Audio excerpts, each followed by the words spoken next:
করতে চায় আর কোনো সময় দেওয়া উচিত না। এটা একটা অথর্ব অযোগ্য সরকার, এদের কারো দরকার নেই, সব অবদার্থ। ইউনুসকে নিয়ে একটা বসায় রাখেন, দেশের জন্য দেখবেন ফান্ড টান্ড মানুষের মোটিভেট করা সব করতে পারবে, তার সেই কিন্তু সরকার চালানোর তার যোগ্যতা নাই। 4.5 মাসে কিচ্ছু ঠিক করতে পারে নাই। অন্তর্বর্তীকালীন সরকার বানাইছে, এক একজন এক এক কথা বলে, কোনো কথার ভিতরে মিলমিশ নাই। যত সব মানে অপদার্থ লোক গ্রেপ করতে একটা একটা বাসে আর একটা একটা অপদার্থ। সুতরাং এই সরকারটা দেশটারে শেষ করে দিচ্ছে। এবং আমার ধারণা আর কিছুদিন যদি 2-3 মাস রক্ষা হয়, এই দেশ পলিটিশিয়ানদের হাতে থাকবে না। এরা এই প্ল্যানিং আছে, এর ভিতরে সেকেন্ড ম্যান আছে, যেটাকে বলা হয় মানে ডেপুটি প্রধান উপদেষ্টা, কিন্তু এইখানে খেলতেছে।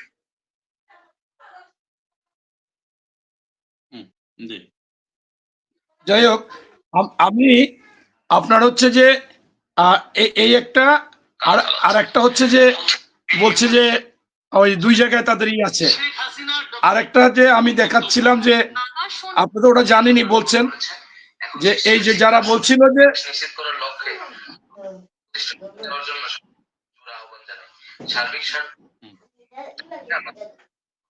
একক কর্মসূচি প্রত্যাহার করছে, ওইটা আমি একটু দেখাই দিলাম। এখন বিষয়টা হচ্ছে কি যে আপনি যে বলেছেন যে ইউনূস সরকারের হাত মাথায় আমেরিকার হাত এবং সেই ক্ষেত্রে চুক্তি হয়েছে। আসলে এই যুক্তরাষ্ট্রকে বোঝা খুব মুশকিল, তারা কখন কি কোন সময় কি করবে, এর যেহেতু সুদূর প্রসারী চিন্তা ভাবনা, হয়তোবা সেইখানে আপনি এইটা থেকেই বুঝতে পারবেন না যে আমাদের জন্য তারা খুবই মঙ্গল হয়েছে, তারা একটা বড় চুক্তি করেছে, যুক্তরাষ্ট্র লাভবান হচ্ছে, আমাদেরকে সেই এলপি গ্যাস দিবেন, সেই জন্য এইটা আমি বিশেষ করে বেশি গুরুত্ব দিচ্ছি না। বরঞ্চ আমি গুরুত্ব দিচ্ছি এরকম যে আজকে এই ডক্টর ইউনূসকে 10 বছর বা 16 বছর আওয়ামী লীগ তাকে বিভিন্ন রকমের হ্যায় প্রতিপন্ন, তার সুনাম ক্ষুণ্ণ করার জন্য এখনো অপচেষ্টা নাই, করেনি, এবং অনেকটা করেছেও। তাকে সেই কষ্ট করে মামলা দিয়ে এই বিভিন্ন তালায় হেঁটে উঠানো। আমার কাছে মনে হচ্ছে যে 16 বছরে ওই খুনি হাসিনা, শেখ হাসিনা, ফ্যাসিস্ট হাসিনা, এই ডক্টর ইউনূস মহোদয় নোবেল বিজয়ী, উনার বিরুদ্ধে যে যতটুকুটা ক্ষুণ্ণ করতে পারছে মান, আমার মনে হচ্ছে যে এই 10 মাস যদি থাকে এই সরকার এই অবস্থায় চলে, তাহলে বিশ্বে ইউনূসের নামে মানে এত খারাপ কিছু যোগ হবে, মানে পচে গলে শেষ হয়ে যাবে। এইটাই হচ্ছে আমার দুঃখ যে এরকম একজন ব্যক্তিকে এখানে বসিয়ে এই সমস্ত বিভিন্ন কার্যকলাপ করতেছে। আপনার হচ্ছে যে 3 ভাই প্রশ্ন করেছেন, একজনে করেছেন যে বেগম খালেদা জিয়াকে কেন আমরা বালুর ট্রাক সরাইতে পারলাম না এবং কেন তার এই মামলা থেকে তাকে উদ্ধার করতে পারলাম না, ছাত্ররা করেছে। আমি এই ভাই এবং আরেকজনে বলেছে যে আপনারা তো কেন এই সংস্কার করে এদের কথা বলে গোলাটে করতেছেন, আপনারা কেন ভালো কিছু চাচ্ছেন না, আপনারা এটা পারেননি, আপনারা এতদিন আন্দোলন করে পারেননি। মূলত কথাগুলো একই টোনের, বর্তমান বৈষম্য বিরোধী ছাত্র বা জামাত যে টোনে কথা বলে সেই কথাগুলোই আমি শুনেছি। আমার কথা হচ্ছে যে ভাই আপনি তো ফিটার খান না, প্রত্যেকের বয়স দেখলাম অনেক বেশি, আপনারা দেখেন না যে ফ্যাসিস্ট কিভাবে গুম করেছে, কিভাবে খুন করেছে, কিভাবে হত্যা করেছে। আপনার জামাতের আমির তিনি 3টা বড় বড় সমাবেশে বলেছে, মানে সেমিনারে, যে এই আপনার 5ই আগস্টের মহানায়ক হচ্ছে তারেক রহমান। 3টায় আমার কাছে ভিডিও আছে। এবং আপনার হচ্ছে যে এই ছাত্র সংগঠনেরও অনেকেই বলেছে তার নির্দেশে আমরা কোথায় কি করতে হবে সেগুলো করেছি। এখন হয়তোবা তারা বলবে না, এই নাগরিক পরিষদের তারেক এখনো বলতেছে, বিপুল হিরো অনেকবার বলেছে, ওই ছাত্ররাও অনেকে বলেছে। এখন বিষয়টা হচ্ছে যে এইটা সত্য যে আমাদের মামলা হামলা দিয়ে, ভারতের প্রেসক্রিপশনে, ইসরায়েলের ডিভাইস দিয়ে আমরা কোনো জায়গায় কিছু করতে গেলে আগেই ধরা পড়তাম। সেই ক্ষেত্রে আজকে এই যে আমরা আন্দোলনে ছিলাম না, এইটা আপনারা কোনোভাবে বলতে পারেন না। 65 লক্ষ লোকের নামে মামলা, আমি তো আমার ছেলেকে নিয়ে গেছি, 65 লক্ষ মানে দ্বিগুণ, প্রত্যেকের ছেলে স্ত্রী সন্তান নিয়ে আপনাদের মাঝে ছিলাম। আপনারা এইটা ভুলে গেলে চলবে না। এখানেই হচ্ছে যে আপনাদের এই স্বৈরাচারী ফ্যাসিস্ট শেখ হাসিনার মতো মনোভাব। কারণ এই আন্দোলন কোনো এককভাবে, আমাদের ভারপ্রাপ্ত চেয়ারম্যান মহোদয় তারেক রহমান বলেছে এই আন্দোলন বিএনপির না, এই বাংলাদেশের ওই 7ই জানুয়ারিতে যারা নির্বাচনে গিয়েছিল তারা বাদে সকলের এই আন্দোলনে শরিক ছিল, সকলের অবদান ছিল। এবং আপনার আমাদের 458 জন মৃত্যুবরণ করেছে, যেখানে আপনার খুব সম্ভবত 800 পেয়েছে এই সরকারিভাবে, সেখানে অর্ধেকেরও বেশি আমাদের। তাই আমি মনে করি যে আপনারা যেটা বলছেন সেই কথাটা মোটেই ঠিক না।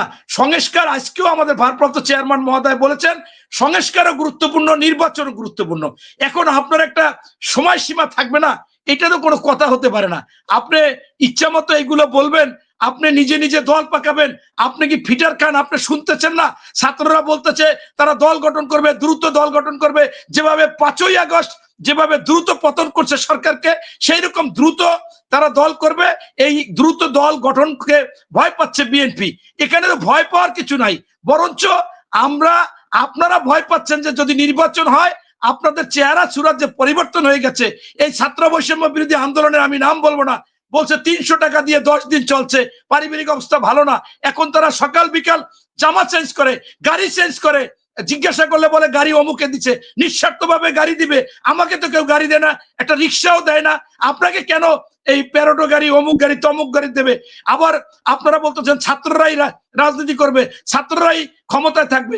আপনার যে কয়জন প্রশ্ন করেছেন আমি উল্টা বাইলে বলি, ভাই আপনি কি এগুলো শুনেন না? শুধু শুনেন। আমরা সংস্কার, আমরা বলেছি যতটুকু গুরুত্বপূর্ণ সংস্কার সেইটুকু আপনারা করেন, এবার করে নির্বাচন দেন। সংস্কার হচ্ছে একটা চলমান প্রক্রিয়া, কিয়ামত পর্যন্ত চলবে। এই জন্য আপনি কিয়ামত পর্যন্ত চালাবেন। এবং আপনি একজনে যে বলেছেন বেগম খালেদা জিয়াকে আমরা চেষ্টা করেছি, আপনি আজকে আপনাকে আমি এখন থাকলে লাইনে আমি দেখাইতাম, আমার পা ভেঙে ফেলেছিল 29, আপনি বলছেন 14 সাল না, 29শে ডিসেম্বর 13 সাল March for democracy Begum Khaleda জিয়াকে আটকাইছে। আমি প্রেস ক্লাব থেকে হাইকোর্টে ঢুকে গিয়েছিলাম, এই বেনজির ছিল পুলিশ কমিশনার, অর্ডার দিয়েছিল গুলি করার পর আমার পা ভেঙে গিয়েছিল। আমি 13 বছর ভুগেছি। মেজর জেনারেল রুহুল আমিন মারা গেছেন করোনায়, তারও পা ভেঙেছিল, সে ওখান থেকে পড়ে গিয়েছিল, পা ভেঙেছিল। আলতাফ হোসেন চৌধুরী স্বরাষ্ট্রমন্ত্রী ছিল, তার মাজা ভেঙে গিয়েছিল, উঠতে পারে না। এরপর ওসমান ফারুক ছিল। এই যে বিষয়গুলো আমরা তো চেষ্টা করেছি, কিন্তু এই চেষ্টাটা ছিল যৌথ এবং এটা একটা কৌশল ছিল। কৌশলটা কি? যে ছাত্ররা, কোমলমতি ছাত্ররা সেখানেও তো গুলি করেছে, তাদেরকে আহত করেছে, হত্যা করেছে। সব সময় আমরা দেখছি যে সারা বিশ্বে, বাংলাদেশে না, ছাত্রদের মধ্যে একটা গতিশীল প্রক্রিয়া থাকে, তাদের মধ্যে উদ্যম থাকে, তাদের পিছুটান নাই, তারা আন্দোলনে বুক পেতে দেয়। সেই 1952 সালের ভাষা আন্দোলন বলেন, 69-এর আন্দোলন বলেন, 71-এর আন্দোলন বলেন, 90-এর আন্দোলন বলেন। 90-এর আন্দোলনে তো আমি সব সামনে ছিলাম। এখন রাবার বুলেট বিদ্ধ হয়েছি, অনেকে শহীদ হয়েছে, নূর হোসেন শহীদ হয়েছে। সাধারণত এই যারা ছাত্র এবং পরবর্তীতে কিছু জনতা থাকে শক্তিশালী, কিছু শ্রমিক থাকে, তাদেরকে নিয়েই এই কর্মসূচিগুলো করা হয়। সেইটা আমরা, এইটা সুবিধাটা হয়েছে এবং তারা সেটা দিয়েছে। আমি ওই ভাইদেরকে একটা প্রশ্ন করতে চাই যে আপনি কি চান 21 বছর করে ছাত্ররা না পড়ে রাজনীতিতে চলে যাবে? তারা সেইটা করতেছে। আপনি কি দেখেননি যে আমাদের মেজর জিয়া স্বাধীনতার ঘোষণা দিয়ে রণাঙ্গনের থেকে যুদ্ধ করে স্বাধীনতার পর ব্যারাকে ফিরে গেছেন? তিনি তো বলে নাই যে আমি এই দেশের প্রেসিডেন্ট হতে চাই, ক্ষমতা চাই। এটা হচ্ছে যে একজন লোক দেশপ্রেমিক হলে, দেশের কল্যাণে কাজ করলে, জনগণের প্রেমিক হলে সে জনকল্যাণে কাজ করবে, এটাই স্বাভাবিক। এই জন্য সেই আজকে যে ছাত্ররা যেটা বলতেছে যে এই কাজটা করার জন্য এখন ছাত্ররা দেশ চালাবে, ছাত্ররা নির্বাচিত হবে, তাদের বয়স কমাই 21 বছরে এমপি নির্বাচন করতে হবে। যেখানে ছাত্ররা 35 বছর চাইলে চাকরির জন্য, সেখানে কিভাবে সেখান থেকে ইউটার্ন নিয়ে 21 বছরে মন্ত্রী হতে চায়, এমপি হতে চায়? এটা কি শিক্ষা ব্যবস্থাকে ধ্বংস করতে চায় না? এইটা তো আপনার মাথায় একবারও আসে না। এবং আমরা কি কম সময় দিয়েছি? যেখানে শাহাবুদ্দিন সাহেব 91 সালে 90 দিনে সারা বাংলাদেশ নিরপেক্ষ করে ফেলেছে, অনেক কিছুই পরিবর্তন করেছে। আর আজকে তারা 9 মাসে পারবে না, 18 মাসে পারবে না, কত মাসে পারবে? এবং এই যে বিষয়গুলো একটা অন্তর্বর্তী, তারা কিভাবে রাজনীতিটাকে টেনে আনে, কিভাবে তারা কি রাজনৈতিক কথা বলতে পারে? আজকে তারা প্রতিনিয়ত রাজনৈতিক কথা বলছে এবং যারা ছাত্র থেকে গেছে, এটাই হচ্ছে যে তারা একটা স্বৈরাচারী মনোভাব এবং তারা ষড়যন্ত্র করতেছে এবং যে কোনো ভাবে তারা ষড়যন্ত্র করে তারা রাষ্ট্র পরিচালনা করতে চাচ্ছে। এবং এটা আমার মনে হচ্ছে যে এইটাই লোভ।